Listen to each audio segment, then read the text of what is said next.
welcome to Trail Talk here on LTTV. I'm Chris Forde, the Director of Marketing for Illinois Eastern Community Colleges and Lincoln Trail College. And joining me is Dr. Zahi Atallah, the President here at Lincoln Trail College. Zahi, how are you today?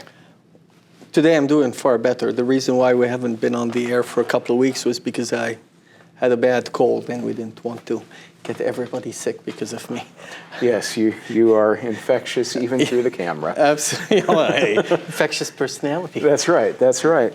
So we are talking about something new here on Trail Talk this week, and that is Rigor.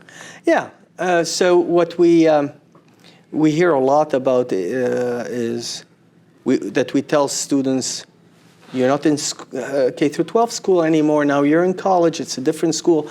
We're far more rigorous. What does that mean, right?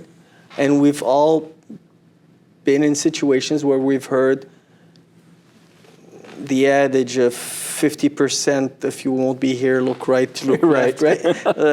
So what does that mean? Is that really rigor? And what our personal perceptions, again, we're not conducting research across the nation, but those are our perceptions about rigor. Right. The whole idea is, as you get higher in education, starting from kindergarten, first grade's harder, second grade's a little harder, and so on and so forth. You're adding more to it, and by the time you get to college, again, the concept is, again, it's supposed to be harder than high school. It's supposed to be more scaffolded, right, and require more of the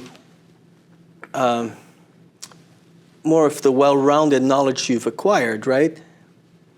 But if you took a calculus class in high school, it should be as hard as it is in college, in my opinion. Right. Yeah. So, that's definitely, the calculus, like that. That is what it is. You get into some other subjects, you talk about like social sciences, history, that sort of thing, where, you're maybe not talking about rote memorization, or you're not talking about solving an equation where there is a way to do it. Is that different when somebody is looking at an essay, for example? What are they looking for in college versus what are they looking for at high school, junior high, and down the line? Right. When I think about rigor personally, I think that using the grade isn't necessarily a good descriptor of what rigor is. I genuinely believe that it's about what the student comes out with it and the effort they have to put in and what skills they have to learn in the meantime. Because it's easy to come up with a quiz that everybody's going to fail.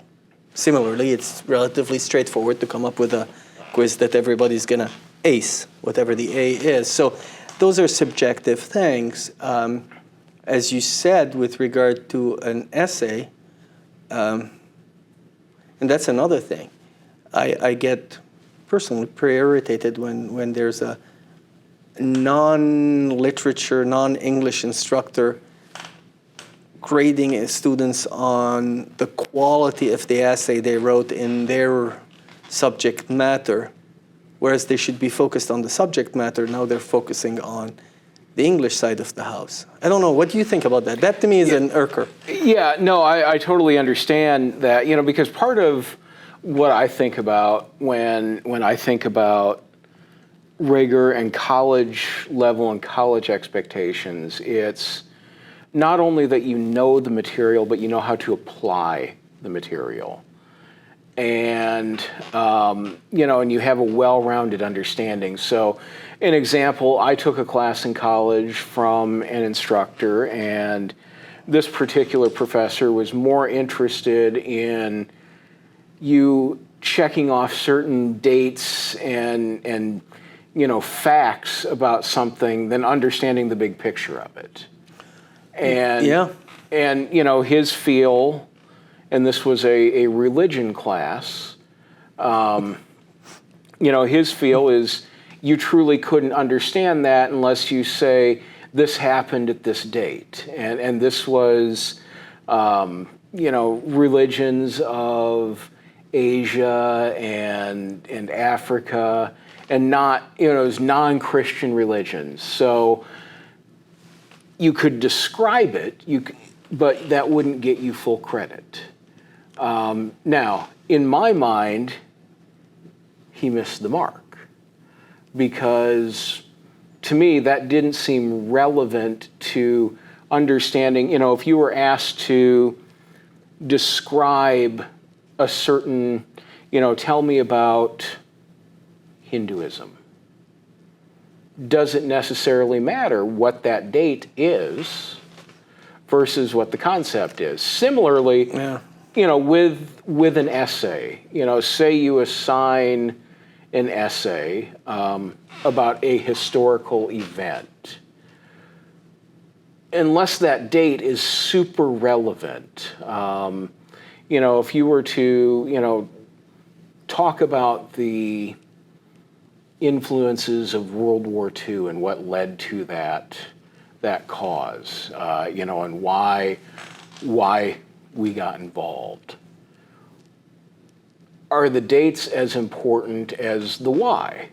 Now, different people are going to have different interpretations of that. Some are going to say, well, yeah, unless you say this date, this time, this year, you don't know it. So it depends. It depends, what you're looking for. But overall, going back to your question, taking a really long way to answer that question, to me, focus on the material at hand. Focus on, are you defending your thesis statement? Right. Have you missed the mark? Are you talking about Abraham Lincoln going on the internet to research? Then we've got a big problem. Right. Right. But, I understand, too, the concept that if you have egregious grammatical errors, if you have misspellings, wrought with misspellings, I understand why an instructor would spend some time marking points off for something like that. Yeah, I'm not sharing that latter point. I definitely agree with you that, do you remember Watson and Jeopardy? Mm-hmm. I mean, IBM Watson beat every contestant time and again and again. Right? Badly. Indeed, badly. So if that's the marker, then there's no human that's going to beat a machine. Then that dying on a hill with regard to a particular date or a particular fact, in my opinion, is an ill-conceived notion of what rigor should be. Again, I don't know the particulars, but that's my gut reaction. Because there isn't, in my mind, there isn't an exercise that could not be looked at from a variety of angles. And as you talked about the thesis, that makes a whole lot of sense. Now let me get back to grading when you're not a subject matter expert in English or in literature. I get your point, but I don't think... I think we can work with a student. Let's say you can deduct X number of points, that's it. But there are people who just now all of a sudden the student is in Siberia in terms of grades in the negatives because of grammatical things. Let's work with them. Let's work with the tutoring or the writing center to help that student. That's a far more effective strategy, in my opinion, to enhancing the student's learning because negative reinforcements aren't necessarily proven to be effective tools of learning. Well, and that is an area where I would agree with you that is an opportunity to help them. If you have a student that again, maybe you are that instructor that has assigned several papers, and you've seen after the first two the same errors repeated over and over and over again, then yes, let's get them to the support services that exist to help them grow and succeed. Yeah. Because again, telling someone they're wrong over and over and over and maybe not helping them to that solution, is that helpful? If I tell you to get better and leave it at that, how do you know how to get better? Yeah, if you're looking at self-edification by bringing down individuals like your students, then that's a good way of reaching it. But if your job is to facilitate their learning and their growth, I'm not necessarily convinced that that's the way to go. Again, my opinion. I was also thinking that, the focus on the alleged rigor through the grading is rooted, in my mind, in the dogged focus on the objectives of the course. How many chapters we should cover and how many chapters there are in the book, and therefore how many pages we should be covering in an hour or 2 hours or whatever. Whereas in reality, why don't we focus on the outcomes of the class? To me, that's far more salient and far more powerful way of gauging the knowledge of the student and gauging how we're going to get them there. Does it mean that everybody's going to get an A? No. Does it mean that everybody's going to get a C? No. But there are many reasons why an individual gets the grade that they get beyond the regurgitation that you talked about, or beyond my wanting, I don't give A's in my class. That's another thing. Does that make you any more rigorous? No, have you not heard it? Right, yeah. And, I had a professor at one point in college that graded on a curve, and like the highest score on a test out of 100 was like 62% out of 100, and that was the high score. How are we helping the students? The grading on a curve, first, in my opinion, it's a misunderstanding of the mathematics and trying to fit the grades into a normal distribution when it's not likely for it to be normally distributed, so you can have your easy boxes that you plot people in. And I believe that grading on a curve has brought up individuals that should have failed and brought down individuals who should have gotten very high marks in order to fit those boxes and curve. I don't know. I don't think those are rigor questions. I think those are perceived misconceptions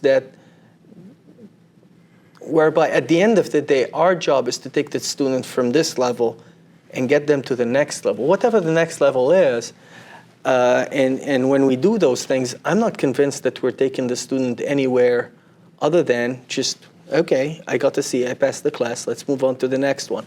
And how are we helping our society? How are we helping education in general? I don't know.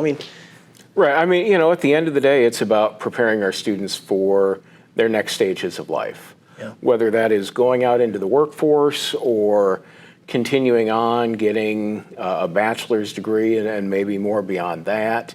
But we want to prepare them. And, there's a lot about preparing someone for life that goes beyond just saying, well, you got to be. Yeah, right? Yeah. And I think focusing on outcomes is good. I understand, a lot of people will consider that grade an outcome. In a very layperson sort of way, well, that's an outcome, isn't it?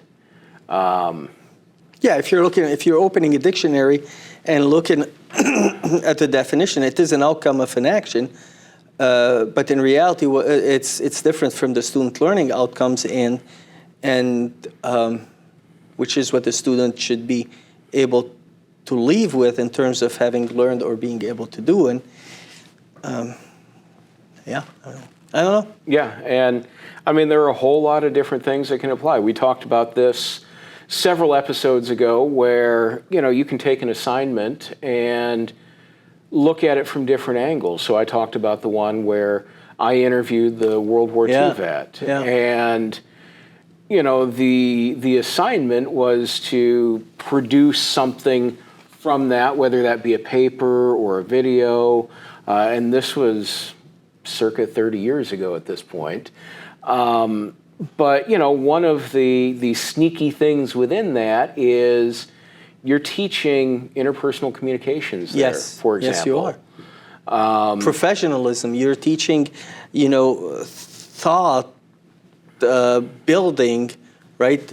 Getting some questions ready, doing a little bit of research before meeting the person, thinking about what that person is saying, listening. So you're teaching a variety of things in that course. Right. So to me, those are all potential student learning outcomes. They are. But I think there's also a level of, rigor that could be applied in that, because those are life skills that you need to have. Regardless of what you do in life, you're going to have to communicate with others, for example.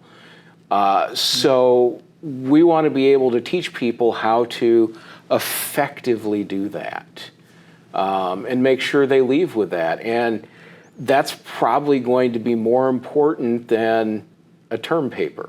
Yes, and for that matter, going back to outcomes, those interpersonal skills is typically one of the more common institutional level outcomes that are assessed, similar to ability to work in a team, similar to ability to be ethical and respectful member of society. Those are things that most institutions use as institutional learning outcomes, and to me, they transcend the term paper. They transcend that quiz into exemplifying what growth our student has done at our institution and how we've participated in elevating them and the society as a whole through our... Well, and what's one of the things that we hear from employers all the time? We want people with good soft skills. Yeah. And what have we just been talking about right now? Those are all soft skills.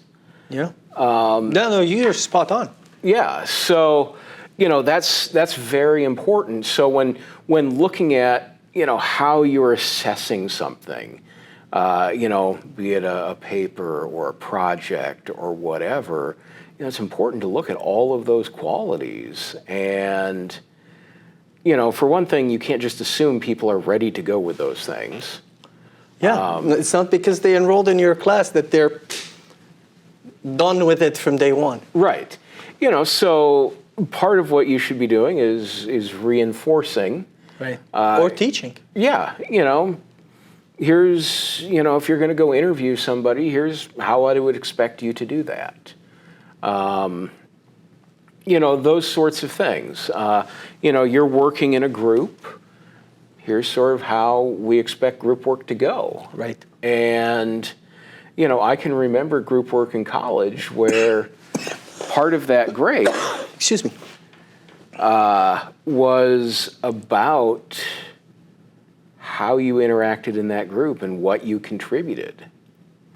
There wasn't necessarily the opportunity, and I can remember in high school there was usually ample opportunity in group work to just hide and not do anything, right. Coast, get the good grade because you had people that were driving hard. But in college, suddenly you're being assessed as a group, but also as an individual. Yeah. Yeah. Does it take away from the rigor? I don't think so. I think it enhances the rigor. I think when we focused on the information that gush out of us in a 50-minute lecture, 2 hour, whatever, and then we walk out the door thinking that our job is done, that's when we're conflating rigor with us being basically Attila the Hun, deciding who's going to live, who's going to die. I don't know. I mean, we're not going to resolve the question of rigor, and there are researchers who've been doing it for a lifetime. Well, and there are going to be plenty that disagree with us. We're giving our own personal opinions and with our biases. Right. And there may be somebody watching right now that is screaming at their device, saying you're wrong, you're wrong, you're wrong, and that's okay. Because there are many ways. There's nuance to higher education. Yeah. Yeah. There are certainly areas where things are black and white. 2 + 2 is always going to be 4. I hope.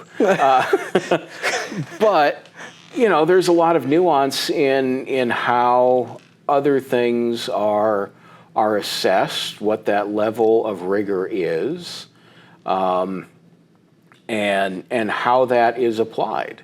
I'm sure if we talk to a professor that, was the look to your left, look to your right, one of you is not going to pass, they're probably going to argue heavily that the way they do things is the right way to do it.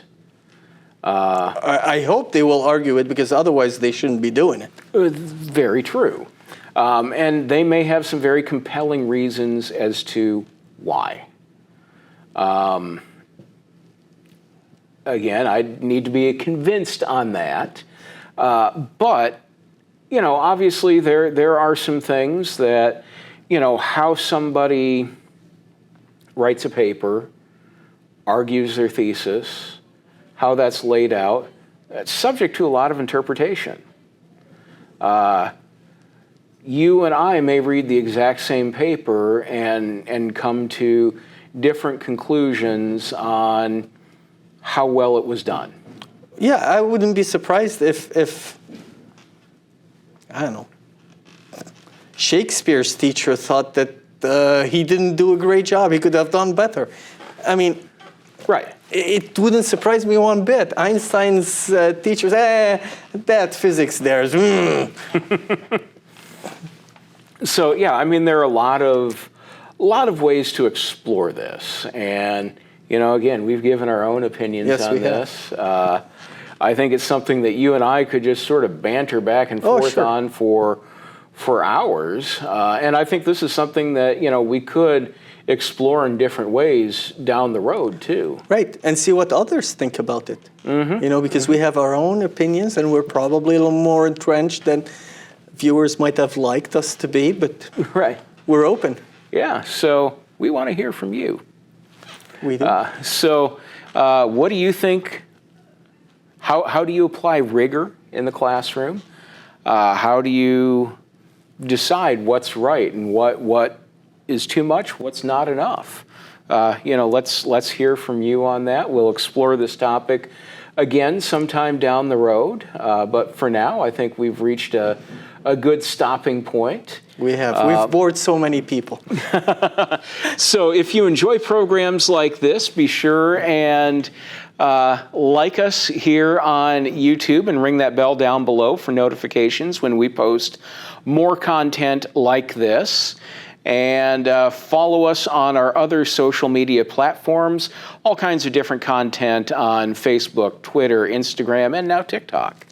As well. So for Dr. Zahi Atallah, I'm Chris Forde. We'll see you next time on Trail Talk on LTTV.